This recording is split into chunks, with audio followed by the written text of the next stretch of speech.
The fortress of Ambriz loomed over the Angolan coastline like a scar carved into stone. Its walls were thick, built to withstand storms and cannon fire, but no wall was thick enough to contain the dread that seeped through its chambers. Beneath the sound of the Atlantic, endless waves crashing against black rock, the fortress held another rhythm, the hollow clink of chains, the cough of men whose lungs were already failing, the muffled sobs of women clutching children who would never see their villages again.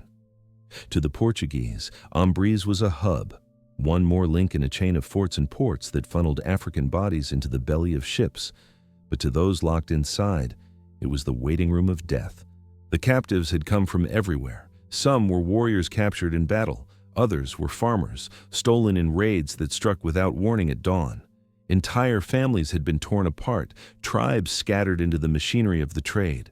In the fortress yard, men from the Congo kingdom pressed against men from Mbundu villages. Ovimbundu traders who once carried ivory found themselves shackled beside fishermen dragged from river deltas.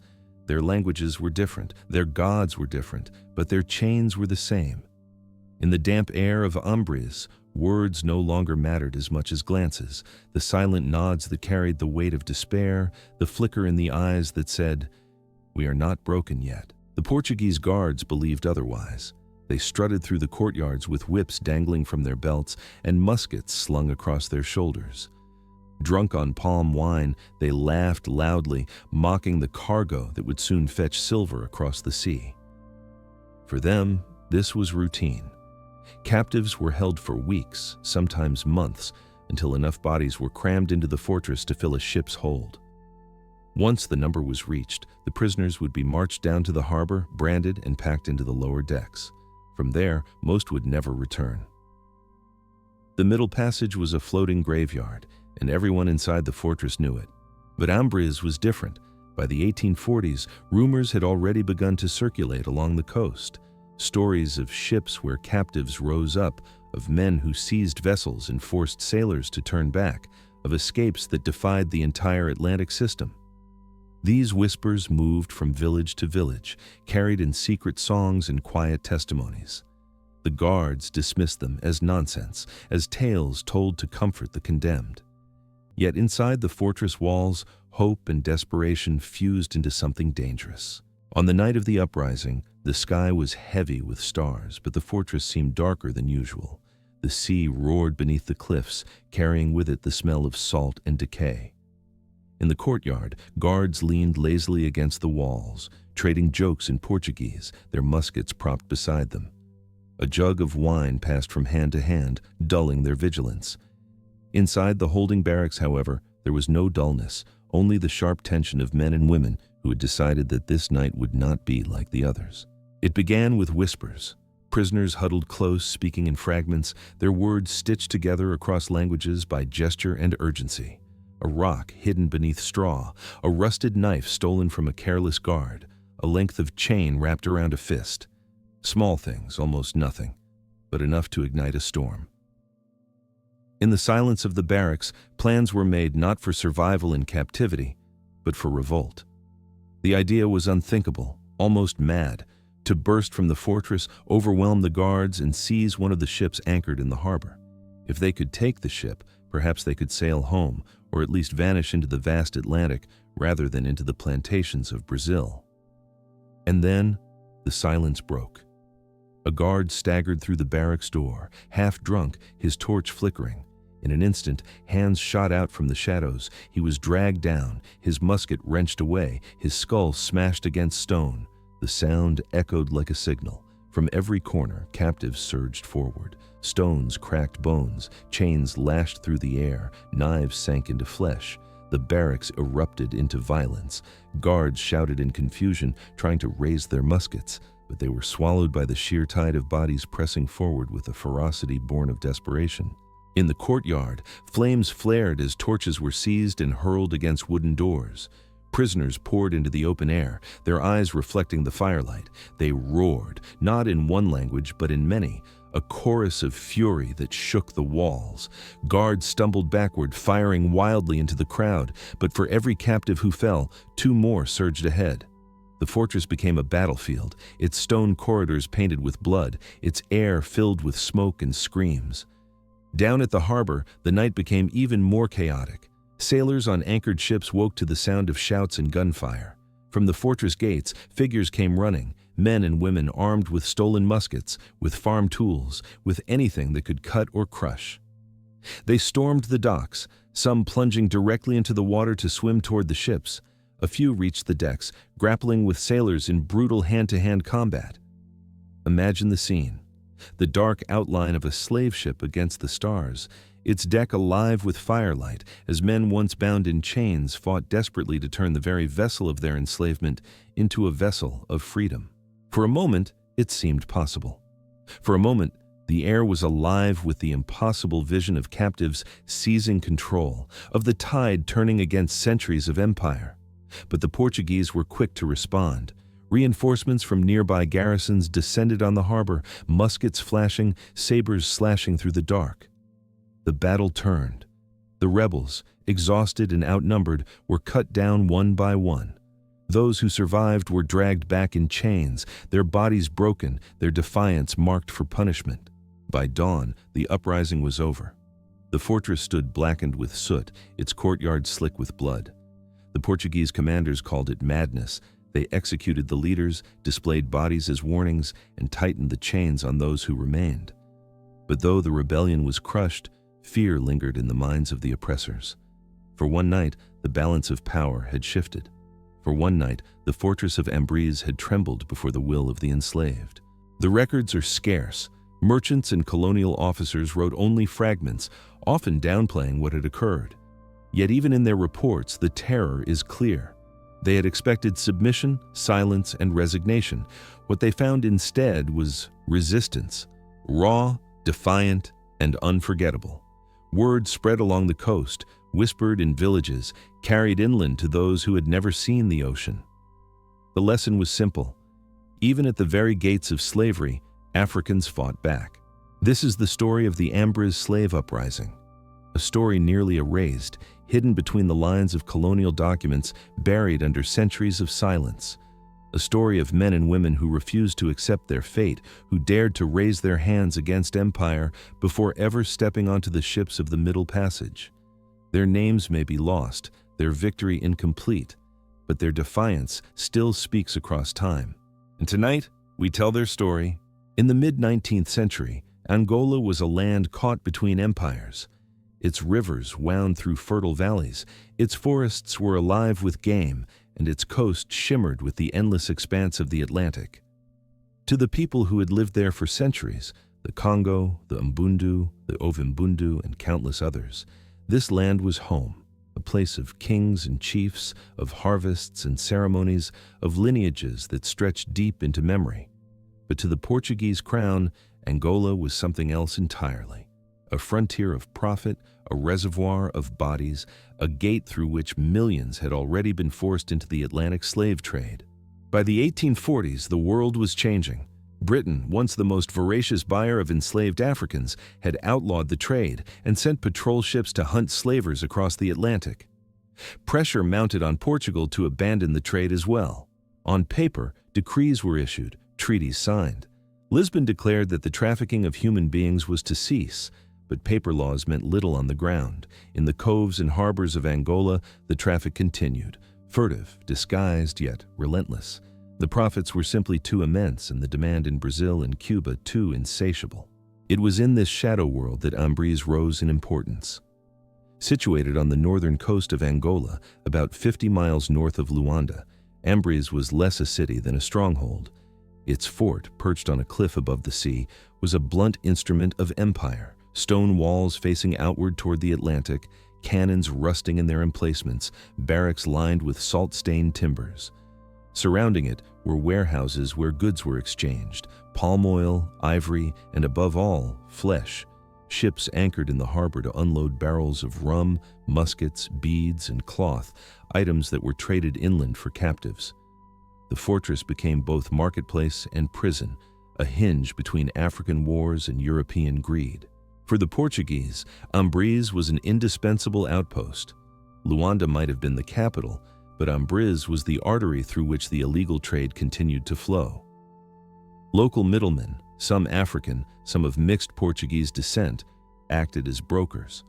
They moved between the fortress and the hinterlands, cutting deals with chiefs, sometimes with threats, often with bribes of guns and powder. Prisoners of war, victims of raids, debtors sold by their own kin, all were swept into the current and dragged toward the fortress walls. Inside the fort, life was a theater of contradictions.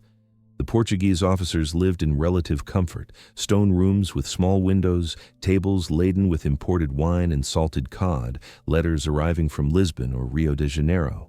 Their uniforms, though frayed at the edges, carried an air of authority. For them, Angola was a post, a place of service, sometimes exile, but always opportunity. A few years in Ambriz could line a man's pockets with silver if he was willing to close his eyes to treaties and morality. But just beyond their chambers, another reality pressed close. In the courtyards, under the open sky, men and women sat in chains. Their bodies bore the marks of capture, bruises from clubs, cuts from whips, burns from iron shackles that had been heated in fire. The air reeked of sweat, sickness, and fear. There was no privacy. Children clung to mothers, the elderly leaned against walls, their breaths ragged. Nights were filled with moans, interrupted by sudden screams when guards lashed out at those who moved too slowly. Yet, even in that darkness, there was resilience. Among the captives were griots who whispered stories of their ancestors, women who hummed lullabies to soothe terrified children, warriors who exchanged glances of determination across the yard. Chains rattled when they shifted, but behind the metal was a spirit not so easily subdued. The guards laughed, calling them mercadoria, merchandise, but the captives called themselves pessoas, people. The fortress had rhythms. Every morning, prisoners were herded into lines, counted like livestock. Some were marched down to the shoreline to fetch water or haul supplies, guarded closely. Others were pressed into labor, repairing walls, unloading trade goods, carrying crates for the very men who had stolen their freedom. In those moments, opportunities flickered. A nail left on the ground, a piece of rope untied, a gap in the attention of a drunken soldier. Small things, but they seeded thoughts. Outside the fortress, the village of Ambriz grew. Taverns catered to sailors waiting for cargo. Traders' houses dotted the landscape, their walls adorned with goods taken in exchange for captives. Missionaries occasionally passed through, preaching salvation, but often turning a blind eye to the ships that left the harbor. For local villagers, the fortress was both curse and necessity, a place of fear, yet also of commerce.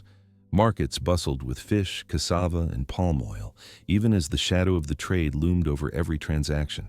The Atlantic itself was part of the story. Every day, captives could hear the roar of waves, see ships anchored offshore, smell the tar and salt of vessels waiting to depart. The horizon promised both doom and escape. Some captives stared at it in despair, imagining the endless ocean that separated them from home. Others stared at it with fire in their eyes, imagining that very ocean as the only path back to freedom, if only they could seize a ship. By the 1840s, Ambriz had already seen unrest. Records mention fights breaking out in the courtyards, attempts to flee into the jungle, plots foiled by informants. The Portuguese tightened discipline, increasing patrols, chaining prisoners in tighter rows, limiting their movements. But repression did not extinguish defiance. It only hardened it. Each punishment, each execution in the yard carved rage into memory. The guards knew this, even if they denied it. At night, when the fort grew quiet, some swore they heard whispers that never ceased, like the murmuring of the sea, voices plotting, conspiring. The more superstitious among them claimed the fortress was haunted, not by ghosts of the dead, but by the determination of the living. This was the world of Ambriz in the 1840s, a world where empire pressed down with muskets and chains, where human beings were reduced to numbers and cargo, and yet where defiance simmered in every glance and gesture. The Portuguese saw it as a fortress of order. The captives knew it as a crucible of resistance. And in that crucible, the fire was already gathering. Life inside the fortress of Ambriz was a daily negotiation between despair and survival. To the Portuguese officers, the men and women chained in the courtyard were merely inventory. rows of bodies counted like bags of grain, their fates determined by contracts inked in distant offices. But to the captives themselves, every day was a battlefield, fought not with armies, but with endurance, memory, and cunning. The prisoners were not all from the same place. Some had been taken from villages along the Kwanza River, others from the deep forests of the interior, still others captured in wars between African kingdoms where Portuguese muskets and European steel had tilted the balance of power. They spoke different tongues, Kikongo, Kimbundu, Umbundu, but they learned to communicate through gestures, fragments of Portuguese, or songs whispered under breath. At first, these differences made them strangers to one another. But in the furnace of captivity, necessity forged a fragile unity. Days followed a cruel rhythm. At dawn, the guards banged on iron doors, ordering the captives into the courtyard. Some were made to haul water from the wells at the edge of the fortress, their ankles raw from shackles. Others were lined up to carry crates, barrels of gunpowder, rolls of cloth, casks of rum into the warehouses. Women were often forced into kitchens, stirring cauldrons of gruel not only for themselves, but for the very men who held them captive. Children, too young to labor, were left to wander the courtyard, their cries piercing the air, their small bodies already bearing the weight of trauma. Food was scarce. The captives were fed bowls of millet gruel, sometimes salted fish if the catch had been good, often nothing but stale bread and water. Hunger gnawed constantly. Disease crept through the ranks, dysentery, fevers, sores that refused to heal. At night, the smell of sickness hung heavy, mingling with the salt breeze from the Atlantic. Many gave up, curling into corners, their spirits broken. But others clenched their jaws, swallowing rage with every mouthful, vowing to endure. And yet, in the shadows of such suffering, something else stirred. Small acts of defiance became the seeds of something larger. When guards shouted orders, some captives moved slowly, deliberately testing the patience of their overseers. When food was distributed, hands reached out to share with the weakest rather than hoard. A rhythm developed, an unspoken pact of solidarity, each gesture a quiet refusal to be reduced to mere cargo. Communication was both a weapon and a lifeline. Songs carried messages. A work chant might sound like a monotonous drone to the guards, but to those who knew the rhythm, it meant something more, a warning, a signal, a reminder of freedom. When drums were forbidden, prisoners tapped on wooden beams or metal chains, weaving patterns that spoke in code. Even silence carried meaning, a sudden hush when a guard passed, a collective stillness when danger loomed. Among the captives, leaders began to emerge. Not leaders in the European sense of generals or captains, but men and women who inspired trust, who carried wisdom. One was said to be a hunter from the interior, his arms marked with scars of initiation, his eyes sharp as blades.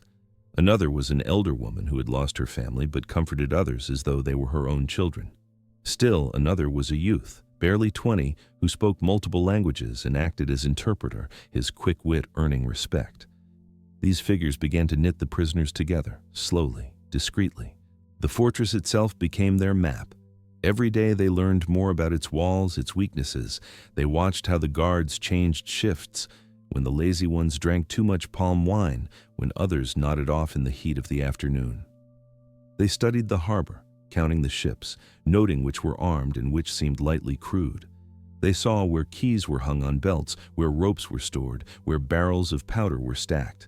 Knowledge was a weapon, and they gathered it piece by piece. Still, the risks were immense. Betrayal lurked everywhere. Some captives, desperate for survival, whispered to guards in exchange for scraps of food or promises of leniency. Rumors spread constantly, some true, some designed to test loyalty. The conspirators had to move carefully, disguising intent as routine. A glance too long, a whispered word overheard, could mean torture and death. Yet the pressure of captivity forged resolve. At night, when the fortress grew quieter, when the moon hung over the Atlantic and the guards dozed in corners, plans began to take shape. Groups huddled together, chains clinking softly, whispering in breaths. We are many, they are few. The ships are close. The sea is dangerous, but not as dangerous as the chains.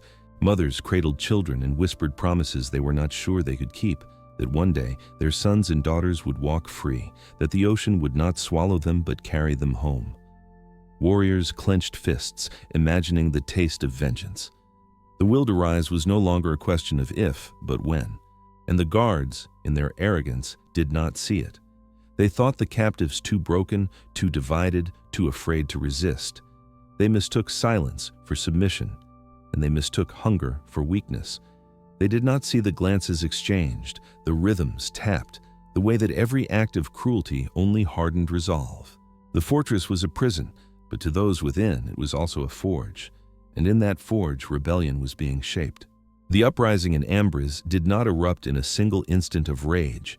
It grew like a storm on the horizon, quiet at first, gathering strength until it crashed down with thunder that no one could ignore. For weeks the captives had watched, waited, and whispered. Every chain clink, every guard's drunken stumble, every careless moment was measured and remembered. The plan was never written down, never spoken in full sentences. It passed instead through gestures, fragments of words, songs hummed at night. A hand on a shoulder meant, "Be ready." A look toward the sea meant the ships. A pause in a chant meant soon. The exact day of the revolt was chosen not for symbolic reasons but for practical ones. A new slave ship had anchored just beyond the fort, its sails furled, its hull looming like a shadow on the water. Everyone inside the fortress knew what that meant. Soon, hundreds would be marched down in chains, packed into the vessel's dark hold, and carried across the Atlantic. Once the ship sailed, escape would be nearly impossible. The time to act was before the ocean swallowed them. The morning began like any other. The guards shouted, dragging men into the yard to haul barrels and repair walls. Women were ordered to grind grain, their hands red from the stones. Children were herded into corners, their cries drowned by the clamor of labor. To an outsider, the fortress looked the same as it had every day, orderly, brutal, but unchanging. But inside the captives' hearts, fire was rising. It began with a distraction. A group of men sent to carry crates deliberately dropped one. The crash echoed through the courtyard, and as the guards cursed and bent to check the damage, another captive moved, quick, silent, slipping a length of chain from the ground into his hand. He swung it with all the force of desperation. The iron struck a soldier's skull with a sickening crack. Chaos erupted. Others surged forward, grabbing tools, stones, anything that could serve as a weapon. Hoes became spears, pestles became clubs. The courtyard, once filled with groans of labor, exploded with shouts of fury. Guards scrambled to raise muskets, but many had left them leaning against walls, convinced their prisoners too cowed to resist. The first shots rang out wild, powder smoke curling into the morning air, but already the tide was shifting. Women who had been in the kitchens hurled boiling water into the faces of soldiers. Children threw stones, their small hands fueled by terror and rage. Men broke free of their chains, some still dragging iron around their ankles, swinging them like whips. Blood sprayed across the whitewashed walls as captives struck down overseers who had beaten them only hours before. One guard tried to rally his fellows, shouting in Portuguese for order. He fired into the crowd, dropping a man instantly. But before he could reload, 3 captives rushed him, tackling him to the ground. His musket clattered across the stones, seized by another hand. The smell of powder thickened. Screams pierced the courtyard. The fortress was no longer a prison, it was a battlefield. And yet, this was not blind frenzy. Even amid the chaos, the plan revealed itself. Groups of captives surged toward the gates, overwhelming the few guards stationed there. Others stormed the armory, desperate to seize more muskets before reinforcements could arrive. Still others turned their eyes toward the sea. The ship waiting in the harbor was no longer just a vessel of despair. It was a prize. If they could take it, the Atlantic itself might carry them to freedom. The Portuguese officers, roused from their chambers, stumbled into the scene in disbelief. They had lived in arrogant certainty that chains and muskets guaranteed obedience. Now they found themselves outnumbered, surrounded by people they had once called cargo, people who fought with the fury of survival. One officer shouted orders only to be struck down by a stone hurled with unerring aim. Another tried to flee toward the docks, only to be dragged back into the melee. The walls of the fortress echoed with sounds never meant to be heard there. the chants of warriors rising above gunfire, the cries of women urging their children to run, the clash of iron against flesh. The air was thick with dust and smoke, the taste of blood and salt on every breath. Down by the shore, the struggle reached a fever pitch. Some captives, breaking free of the courtyard, raced toward the waiting ship. Sailors on deck shouted in alarm, lowering ladders, fumbling for pistols. But the attackers surged forward, wielding stolen blades, dragging chains like weapons. Muskets cracked from the ship's railings, but desperation outpaced powder. A handful of men made it onto the deck, grappling with sailors, trying to turn the very ship meant for their enslavement into their escape. For hours, or perhaps only minutes, though it felt like eternity, the battle raged. The Portuguese fired cannon shots into the air, trying to summon reinforcements from nearby settlements. Smoke from burning warehouses billowed into the sky, carrying the scent of palm oil and charred wood. The fortress of Ambriz, once a symbol of control, shook with rebellion.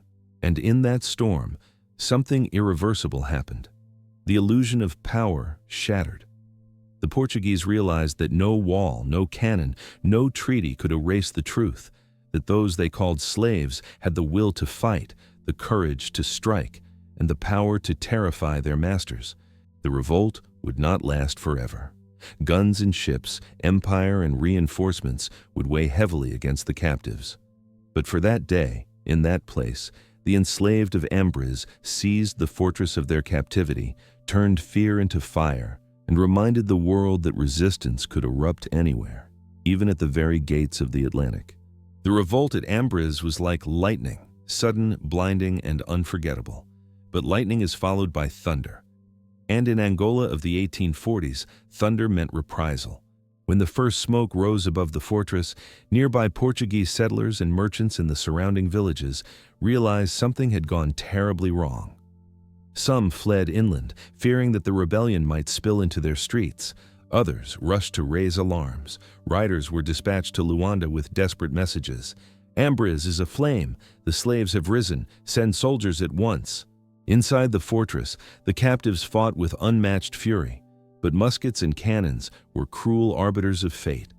The Portuguese who survived the first onslaught regrouped quickly. Officers rallied men in the barracks, distributing gunpowder and sabers. From the ship in the harbor, sailors trained small cannons on the shoreline, blasting fire toward the rebels who tried to seize the vessel. The sea itself echoed with thunder as shot and shell ripped into the sand. The captives, though fearless, were poorly armed. Chains and hoes could strike, but they could not match steel bayonets or musket fire at range. For every guard struck down, another captive fell, bleeding into the stones of the courtyard or collapsing by the gates. Still, they pressed on, unwilling to return to the silence of chains. Mothers fought beside their sons, elders beside youths. Some tore boards from the fortress walls to use as shields, advancing with the grim determination of people who had nothing left to lose. But empire does not fight alone. Within hours, reinforcements began to arrive. Portuguese soldiers from neighboring posts, armed with rifles, disciplined by training. They poured into Ambriz, surrounding the fortress. The rebels, who had hoped to overwhelm a small garrison, now found themselves encircled by an army. The reprisals began immediately. Cannons roared, tearing gaps through the wooden gates. Soldiers stormed the courtyard, bayonets flashing. What followed was not battle, it was slaughter. Prisoners who had taken up arms were cut down where they stood. Women who had thrown boiling water or stones were struck with sabers. Children who had shouted warnings were silenced by gunfire. The Portuguese officers, humiliated by the revolt, demanded blood. Some captives tried to flee into the forests beyond Ambriz, breaking through weak points in the line. A few made it, disappearing into the dense foliage, vanishing into the embrace of the land. Others ran toward the sea, diving into the waves in a desperate bid to swim beyond the reach of bullets. But muskets cracked and the waters turned red. The ocean that might have been freedom became a grave. By nightfall, the fortress was once again in Portuguese hands. But it was not the same fortress it had been that morning. Its walls were scorched, its warehouses burned, its courtyard littered with bodies. Soldiers marched through the ruins, kicking aside chains, searching for survivors. Those they found were dragged to the center, forced to kneel, and executed as warnings. Heads were displayed on pikes above the gates, a grotesque message to anyone who might dare to resist again. The reprisals did not end in Ambriz. Portuguese authorities, terrified that the rebellion might inspire others, launched sweeping crackdowns. Villages near the coast were raided, suspected sympathizers seized, chiefs accused of aiding rebels punished with exile or execution. Laws were tightened, patrols doubled. Missionaries were pressured to report signs of unrest. Traders were warned against tolerating disobedience. The colony bristled with paranoia. Yet, repression could not erase memory. Survivors carried the story with them. Those who escaped into the forests whispered it to maroon communities hidden in the hinterlands. Others carried fragments of the tale inland, where chiefs and families learned that even at the gates of the Atlantic, captives had dared to rise, to kill guards, to seize ships. In taverns along the coast, sailors spoke of it with unease. The slaves of Ambriz fought like devils. They almost took the fortress itself. The Portuguese themselves could not forget. Officers wrote reports back to Lisbon, dressing the revolt as mutiny, describing captives as savages who had been justly punished. But between the lines of their reports was the shadow of fear. They had learned that the trade in flesh was never secure, that every fortress was a tinderbox, that every chained prisoner carried within them a fire that could erupt without warning. In Ambriz, the reprisals ended the revolt, but they could not end the spirit that had given rise to it. For the enslaved, even defeat carried meaning. The uprising proved what many had whispered for years, that resistance was not only possible in the plantations of Brazil or the cane fields of the Caribbean, but even here, in Africa itself, before the ships carried them away. That knowledge passed in whispers and songs became its own weapon. And for the Portuguese, the fear endured. The memory of Ambriz lingered like smoke on the wind, a reminder that empire's grip was never as strong as it believed. The uprising at Ambriz did not end in victory, but neither did it vanish in silence. Like sparks carried on the wind, its memory spread far beyond the fortress walls, shaping the imagination of captives, traders, and rulers alike. For the Portuguese officials, Ambriz was a wound, an embarrassment carved into the empire's pride. Reports sent to Lisbon described the rebellion as a mutiny or a riot, words meant to minimize its significance. They emphasized the swift repression, the executions, the restoration of order. But the very act of reporting betrayed anxiety. Each dispatch admitted that captives had fought, that they had seized weapons, that they had tried to take a ship. These were not the actions of helpless cargo. They were the actions of men and women who remembered freedom and demanded it. For the soldiers and sailors who survived, the revolt haunted their dreams. In taverns from Luanda to Lisbon, whispers of Ambriz carried warnings. The Africans are not passive. Even in chains, they will rise. Some embellished the story, claiming hundreds of guards had been slaughtered, that entire ships had been nearly captured. Others spoke in hushed voices, fearful that telling the tale too loudly might inspire rebellion elsewhere. For the captives themselves, memory was resistance. Those who survived the reprisals, whether by hiding in the forests, escaping into maroon communities, or being forced onto ships after the revolt, carried the story with them. On plantations in Brazil, enslaved men whispered that in Ambriz, captives had fought the Portuguese in their own fortress. In Cuba, women sang lullabies that carried echoes of resistance, verses altered to remember the fire at Ambriz. In Angola itself, griots wove the revolt into oral histories, telling children of the day when their people struck back against empire at the very edge of the sea. The legacy of Ambriz was not only African. Across the Atlantic world, news of resistance in Africa shook the assumptions of planters and colonists. For centuries, Europeans had painted Africa as a land of chaos, claiming that enslaved people were docile until corrupted by outsiders. But Ambriz proved otherwise. Rebellion was not imported, it was native. Resistance began not on ships, not in plantations, but in the very ports where empire tried to break people before exile. Historians later debated the impact of the revolt. Some argued that Ambriz weakened confidence in the Portuguese trade, contributing to the gradual decline of large-scale shipments from Angola in the 19th century. Others suggested its legacy was more symbolic than economic, a reminder that every fortress was vulnerable, that every chain was temporary. But even if its numbers were small compared to the revolutions in Haiti or Bahia, its meaning was vast. It proved that the Atlantic slave trade was contested at every stage, from capture to embarkation, from ship to plantation. The legacy also lived in silence. For decades, official histories ignored Ambriz. Portuguese chroniclers mentioned it only briefly, and often with disdain.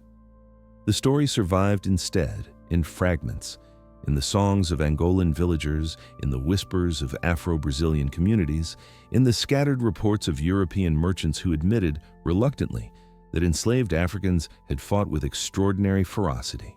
In the 20th century, as African nations moved toward independence, the memory of Ambriz returned with new power. Angolan nationalists invoked it as part of a lineage of resistance that stretched from the kingdom of Ndongo's Queen Nzinga in the 17th century to the guerrilla wars against Portuguese colonialism in the 20th.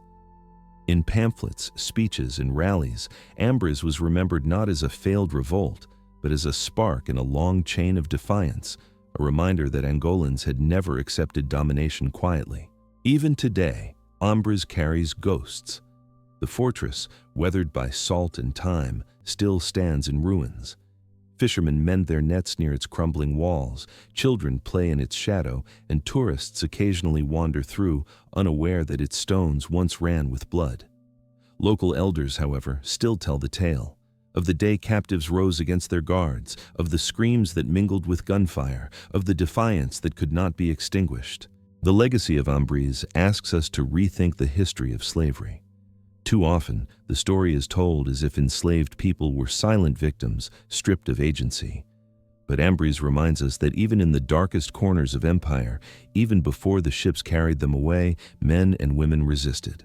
They fought with chains, with stones, with bare hands. They turned prisons into battlegrounds, even knowing the price would be death. And though the revolt was crushed, it left an indelible scar on the empire that sought to erase it. It showed that control was an illusion, that beneath every shackle was a human being unwilling to be broken. Ambriz was not the largest revolt, nor the most successful, but it was a testament that the will to freedom burns everywhere, even in the most hopeless of places. And like fire carried in the wind, that will spread across the Atlantic, across generations, across the pages of history. The uprising at Ambriz may have ended in chains and silence, but its echo has never died. It speaks through the ruins of the fortress, through the waves that once carried ships of bondage, through the whispers of descendants who still remember. It tells us that freedom was never given, it was fought for, again and again, even on the very shores where empire thought it had absolute power. The story of Ambriz reminds us that resistance was not confined to Haiti, Jamaica, or Brazil. It began at the very point of departure, in Africa itself, where men and women refused to accept their fate as cargo. Their struggle was brief, but it was also eternal, a spark that joined the great fire of defiance stretching across centuries and continents. And today, it asks us a question. Will we let their memory vanish into silence, or will we carry their courage forward?